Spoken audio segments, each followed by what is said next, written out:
सबसे पहले बात करेंगे पाक ईरान सरहद पर दहशतगर्दों का हमला हुआ है। बलूचिस्तान के अब्दोई सेक्टर में चौकी पर शदीद फायरिंग की गई। ISPR के मुताबिक शदीद फायरिंग के नतीजे में लांस नायक जहीर अहमद शहीद हो गए।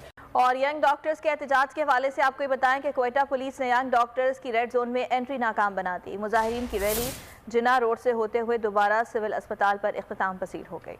पुलिस जवानों की जानिब से अल्लाह अकबर के नारे लगाए गए। में पुलिस और यंग डॉक्टर्स आमने सामने आ गए। पुलिस ने मुजाहिरीन की रैली को रेड जोन जाने से रोक दिया। यंग डॉक्टर्स की रैली तमाम रुकावटें हटाते हुए अनस कैंप रोड पर पहुंच गई। हॉस्टल में अदम सहूलियात। कोयटा में सरदार बहादुर खान विमेन यूनिवर्सिटी की तालिबात ने एहतजाज शुरू कर दिया। नाखूनों से मारे सर, इतने बुरे तरीके से चिपट्टे तक उतार दिया। मुजाहिरीन के अजीत दोवल डॉक्टराइन चल रहा है। अजीत दोवल डॉक्टराइन क्या है? पहली बात तो ये है कि पाकिस्तान के जो बॉर्डरिंग कंट्री वहाँ से दहशतगर्द पाकिस्तान में भेजे जाएं, पाकिस्तान में स्ट्रेटेजिक जो एसेट्स हैं उनको टारगेट किया जाए। जय हिंद, स्वागत है आप सबका दी तथ्य न्यूज़ में। साथियों, सबसे पहले तो आप सबसे हाथ जोड़ के क्षमा, क्योंकि अमूमन किसी वीडियो में 1 या 2 क्लिप आपको देखने मिलती है, इसमें 5-6 जोड़ी हैं, लेकिन गारंटी है कि आपको जो है वो इसमें हंसी आएगी और मज़ा आएगा। तबाही देखकर पाकिस्तान की, ख़ास तौर पर बलूचिस्तान की।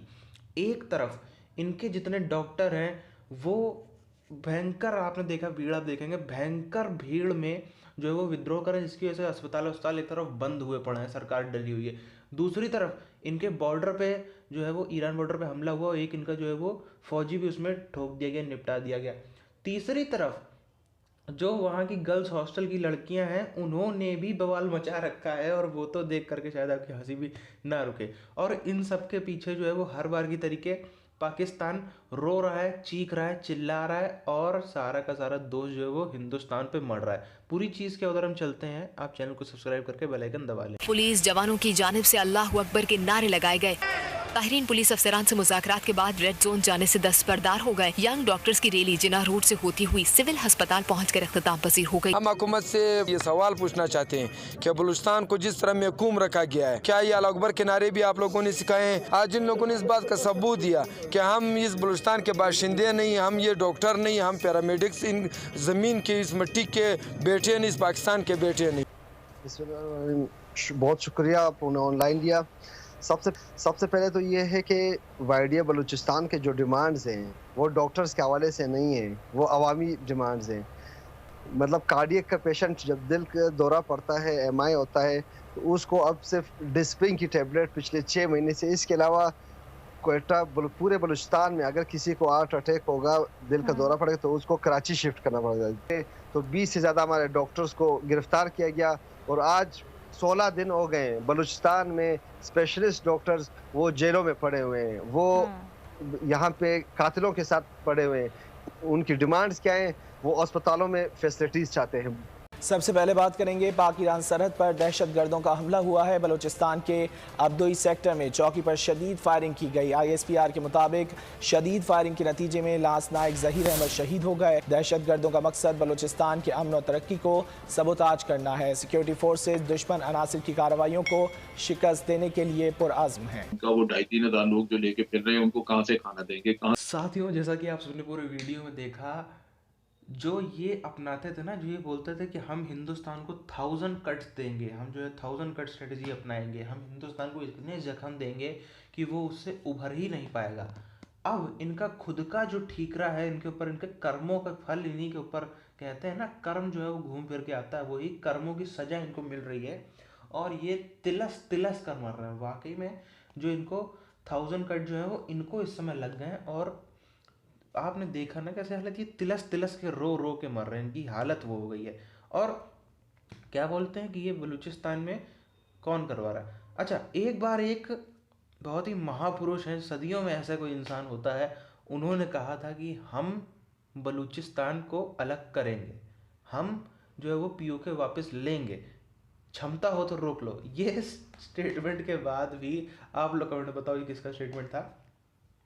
ये स्टेटमेंट सुनने के बाद जो है सब पाकिस्तानी खौफ ज़्यादा रहते हैं। और आप देखो जो TTP वही सब ये लोग सोचते हैं। पहली बात तो इतना मूर्ख देश है, इनको लगता है कि TTP सबसे पहली बात तो बनी किस बात पे? वो तालिबानी जिनका पाकिस्तान कहता था कि हम भाई हैं, हमारे तुम तो सगे भाई हो, भाईजान उससे बढ़ के हो, और अमेरिका से पैसे लेकर उन्हीं जिन तालिबानियों को इन्होंने मार डाला या जेलों में बंद कर दिया।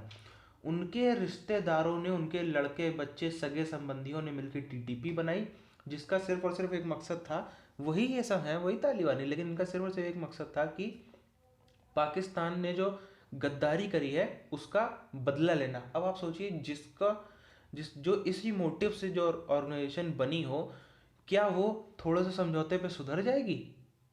लेकिन ये तो हम समझते हैं, लेकिन पाकिस्तानियों को इतनी भी अकल नहीं है। इमरान खान जो है उसको इतनी सी भी अकल नहीं है कि वो इतनी छोटी सी बात को भी समझ सके, और फल जो है उसका वही भुगत रहे हैं। कर क्या सकते हैं? कर कुछ नहीं सकते हैं। ज़्यादा से ज़्यादा आएंगे, ये रॉ की साजिश है जी, इतना बोल के वापस चले जाएंगे। शेख राशिद आएगा, शेख राशिद तो मतलब तो इतना ज़्यादा फेंक देता है। जब ये टीएलपी वाले, अभी वाला नहीं, जो 6 महीने पहले वाला जो हुआ था, इतनी संपत्ति फूकी थी, तो शेख राशिद आगे क्या बोलता था कि इंडिया से वेबसाइट ऑपरेट हुई हैं, मतलब जो सोशल मीडिया पे हमको भड़काया गया है, और अमेरिका से भड़काया गया है, इजराइल से भड़काया गया है। फिर बोलता है कोरिया से। अरे कोरिया से तुमको क्या लेन देना है? कोरिया वालों को तुमसे क्या लेन देन होगा के भड़काएंगे? लेकिन सोचते सोचते ये लोग कुछ भी बोल जाते हैं।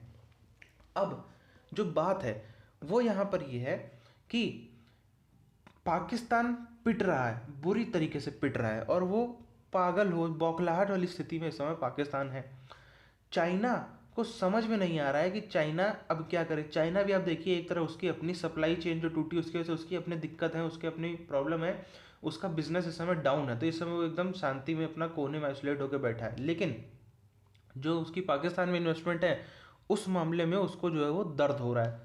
और इंडिया तो क्या फंसाएगा, इंडिया की तो आप 2 मिनट के लिए बात छोड़ दीजिए। चाइना ने इतना इनको फंसा रखा है, इतना पाकिस्तानियों को, इनको जो एकदम ना वो फंदे पे लटका रखा है कि अब जो है वो पाकिस्तान कुछ भी कर ले, अब वो अमेरिकन ब्लॉक में जा नहीं सकता, और अगर जाता है तो उसको कीमत बहुत भारी चुकानी पड़ेगी। बहुत भारी का मतलब आपको सिर्फ इतना समझ लीजिए कि जो ये आईएमएफ वाला, जो आईएमएफ ने जो इनके स्टेट बैंक चीफ पे कब्जा किया, इनकी इकोनॉमी पे एक तरीके से कब्जा कर लिया ना, कि महंगाई बढ़ाना घटाना उनके हाथ में चला गया है, वो भी बहुत छोटी चीज़ है। इससे भी बहुत बड़ी कीमत जो है वो अब पाकिस्तान को चुकानी पड़ेगी अगर वो अमेरिकन ब्लॉक में जाता है। लेकिन इसको वही कीमत तब भी चुकानी पड़ेगी पाकिस्तान को अगर वो सिर्फ और सिर्फ चाइना के साथ में ही बना रहता है, क्योंकि चाइना भी अब इनको छोड़ने वाला नहीं है। और ये स्वाभिमान की बात बन गई कि अमेरिका ने अगर इतनी इनको ठोकर मारी है तो चाइना को उससे बड़ी ठोकर ही मारनी है, वरना तो ये जो है वो उस लेवल पे चाइना हार जाएगा। अमेरिका ने ज़्यादा बड़ा कर लिया, तुम तो वो कर ही नहीं पाए, दुनिया में थूथू होगी इस चक्कर में। आपकी क्या राय है, आप नीचे कमेंट करके बताइए। मिलते हैं आपसे आने वाली वीडियोज़ में, तब तक के लिए जय हिंद।